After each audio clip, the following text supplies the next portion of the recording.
Hey guys, it's Amanda, and today I have about 8 packages that I've done seller fulfilled for Walmart. So I thought I'd pack up these items and talk to you about virtual assistants.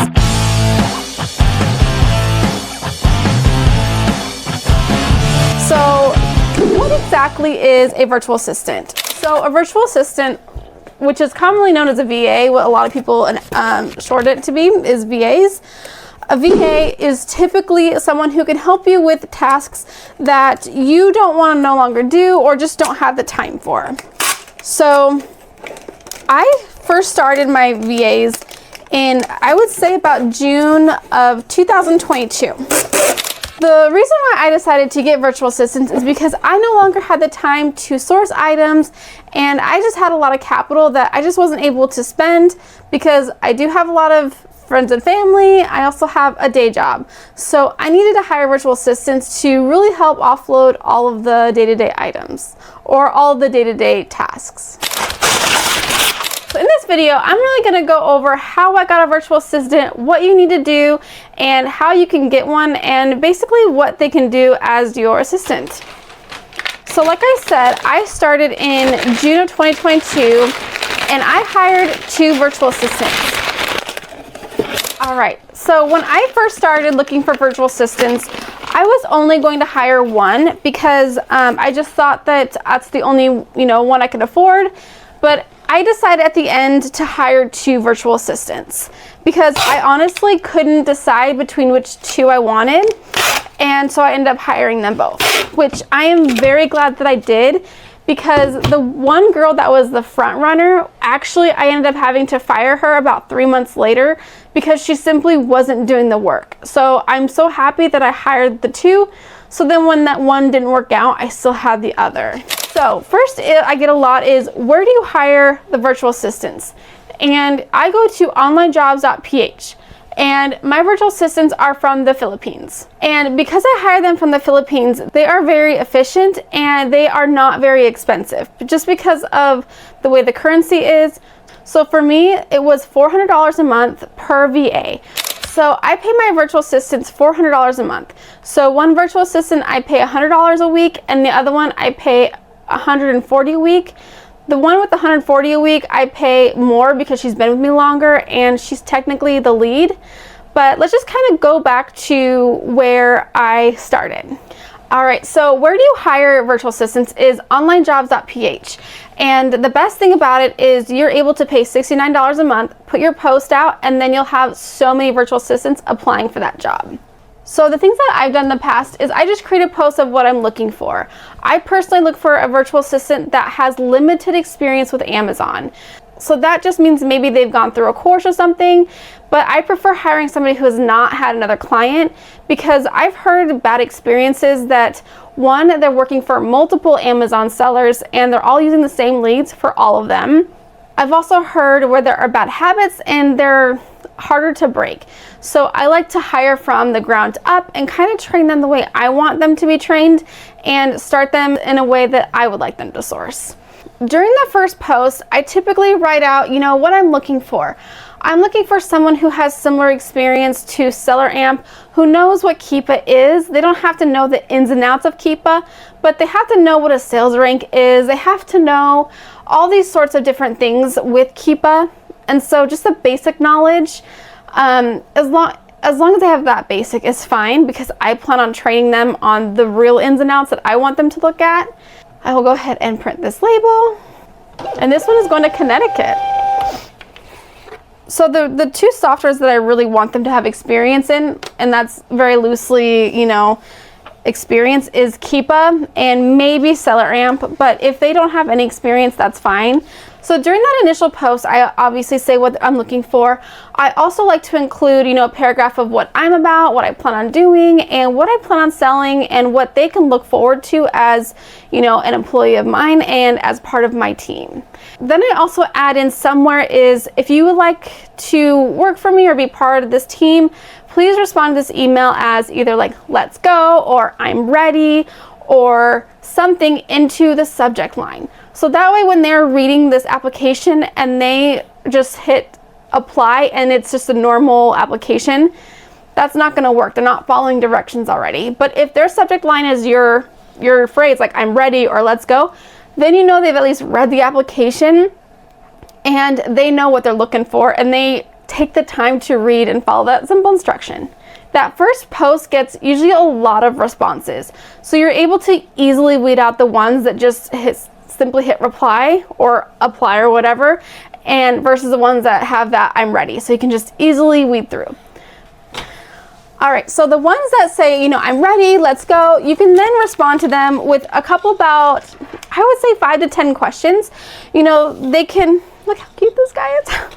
They can respond to all your questions. It could be like, look at this chart on Keepa. Would this be a good or bad buy? Or what's your favorite animal? Or please do a screenshot of your internet. It could be a variety of different questions, and make sure that they answer every single question. They don't leave out anything. So then they'll respond. And then the second round or third round is asking them harder questions. Especially when it comes to analyzing Keepa, I added some really hard questions in there.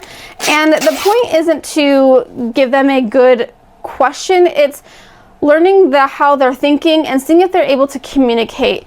The girl that I currently have did not have a lot of the answers that I was really looking for, but she admitted that, and she's like, I'm willing to do more research if you give me the specific ASIN. Like, she was really able to think outside the box, and that's exactly what you're looking for. You're looking for someone who thinks outside the box and asks more questions and really wants to learn. And so that's why I hired my virtual assistant. So I kind of mentioned the cost of virtual assistants. So I started off with $400 a month per virtual assistant.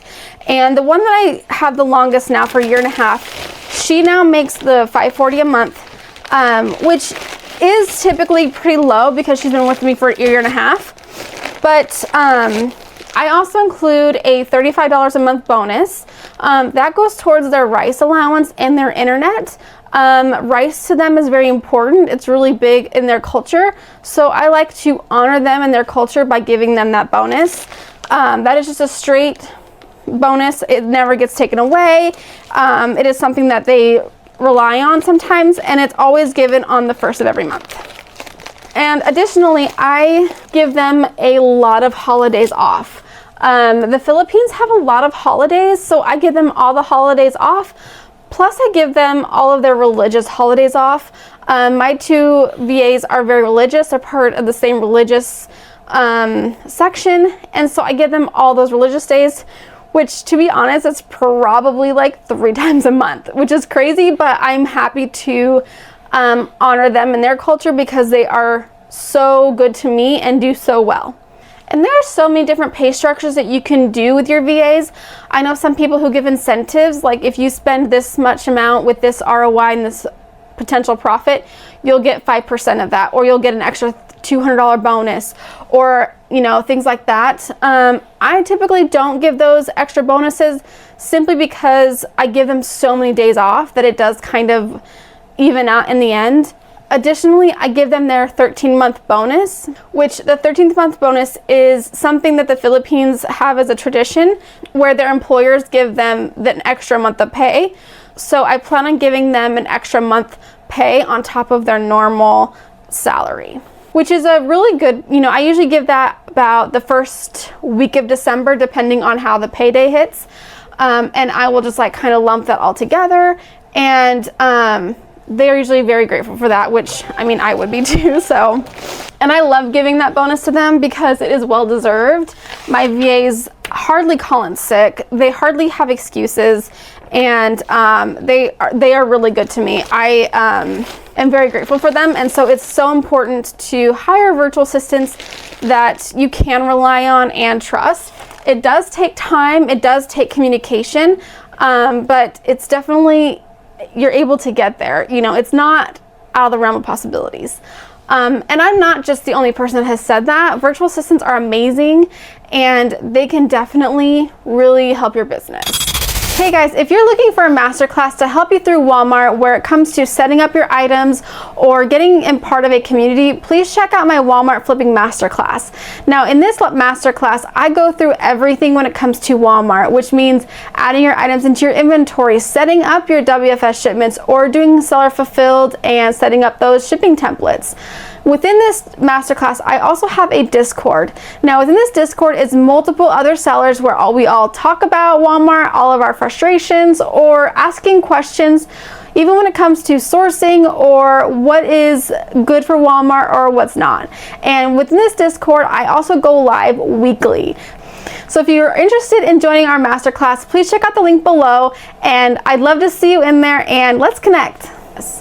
So one of the tips that I should have followed when I was hiring a virtual assistant is unfortunately not firing fast enough. So I had a virtual assistant who was not performing, and she would find me 2 or 3 leads a day when I was able to find 15 or 20, which then caused the other virtual assistant to kind of dumb herself down to match the other one. And we were just simply not getting anywhere. And so I unfortunately just had to fire her, but I kept her on a couple months too long. And essentially I kind of figured out that she was working for another Amazon client. And because me and this other Amazon client had different business models, she wasn't able to double dip.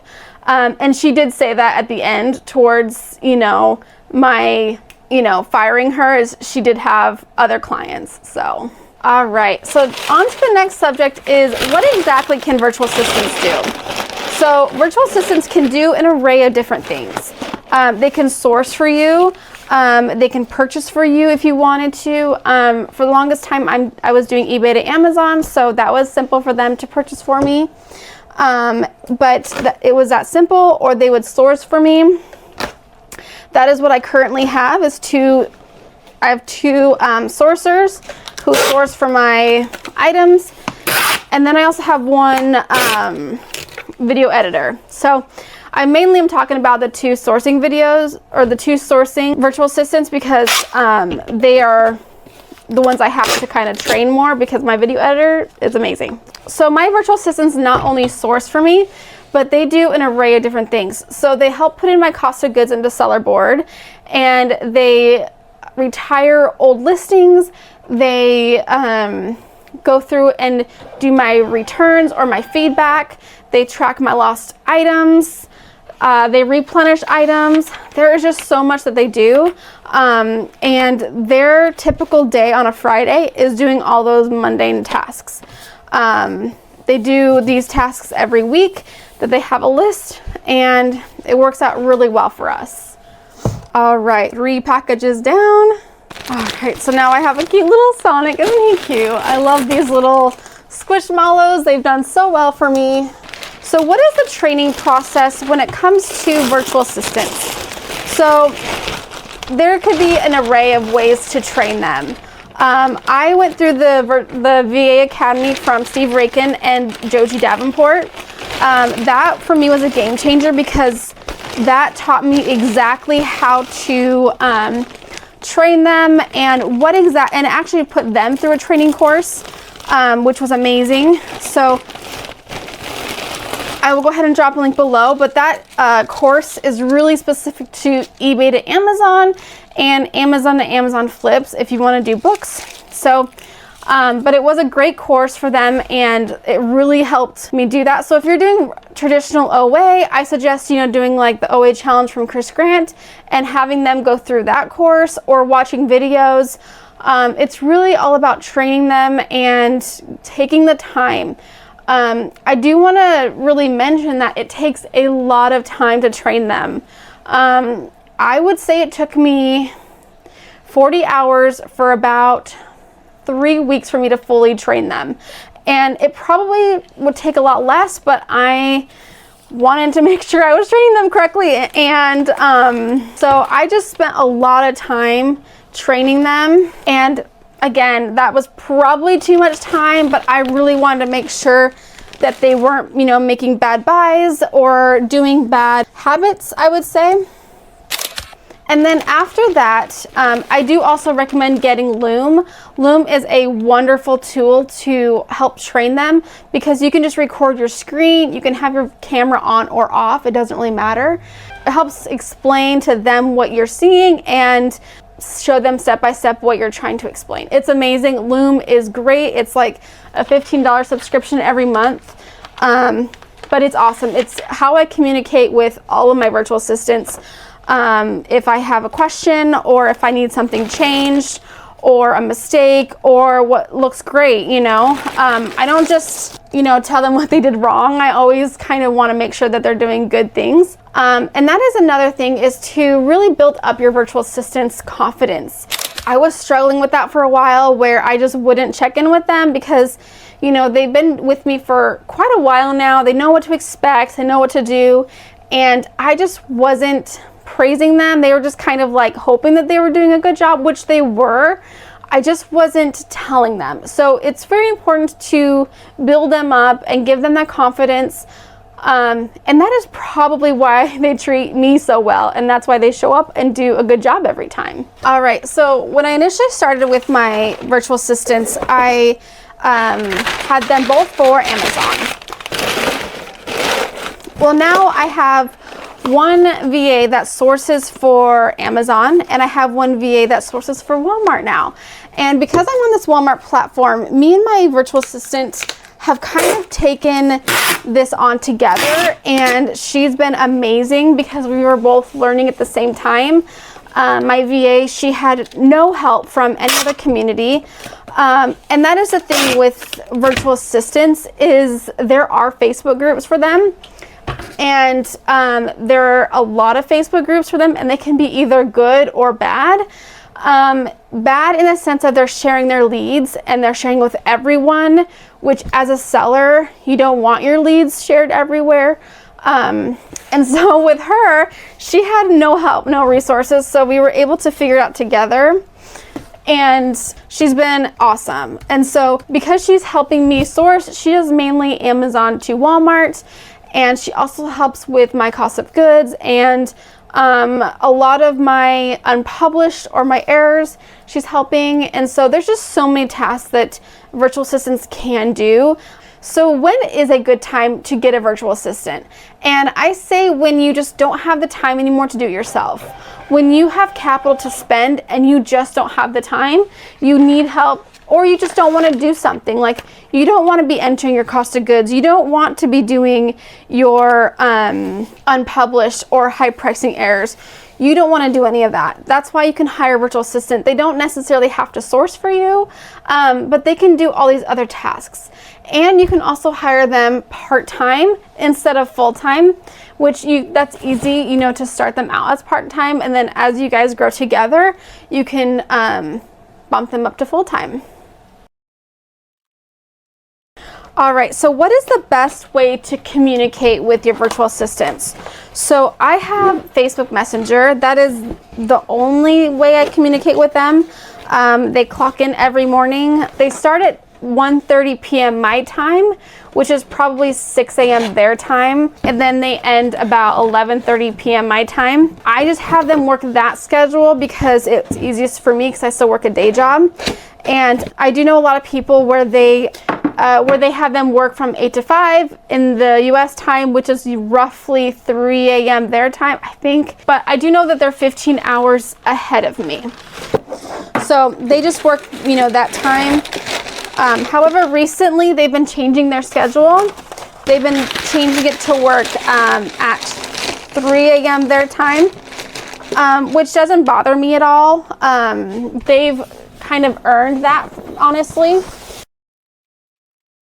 So the fun thing about my two virtual assistants is they're actually friends. They live in the same town, and they're from the same religious standing. And so they honestly live right next to each other, I believe, which is fine by me. It does not bother me. It would bother some people, but it doesn't bother me. And they have been working different odd hours because of their religious meetings or something, which it doesn't bother me at all as long as they agree on the time. I honestly don't care what time they work as long as it's together. I've prefaced that many times to them that I don't want them working different hours, separate. If they want to work whatever works for me, if it works for them. And we've built that rapport, and so that's been kind of nice. They'll just message me like, hey, can we work from 3 a.m.? And sure, it doesn't bother me. I know that would bother some people, but I have a day job where it's very flexible. I'm able to come and go as I please, so I love that, and I'll honestly stay at my job forever simply because of that, and so I want to offer that to them. And, you know, being understanding like that is really what's helping us be a better team. So I do communicate them strictly through Facebook Messenger. It works for us. That is what a lot of people do. Some people do Slack or WhatsApp app. I just prefer Facebook Messenger. And so, yeah, that's just what works for me and my business. And then how do I pay them? So I pay them through PayPal. Every week, they are to send me their invoice via PayPal. The reason why I do that is because I am forgetful. And if they don't send me their invoice, they don't get paid. So they send it to me every week. And I personally prefer every week because I just forget. I don't want to remember to pay them every other week. It's like, oh, did I pay them last week? Did I pay them this week?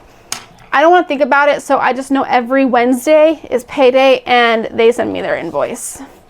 And both of my employees are hourly, except my one VA is more salary, simply because she never takes time off.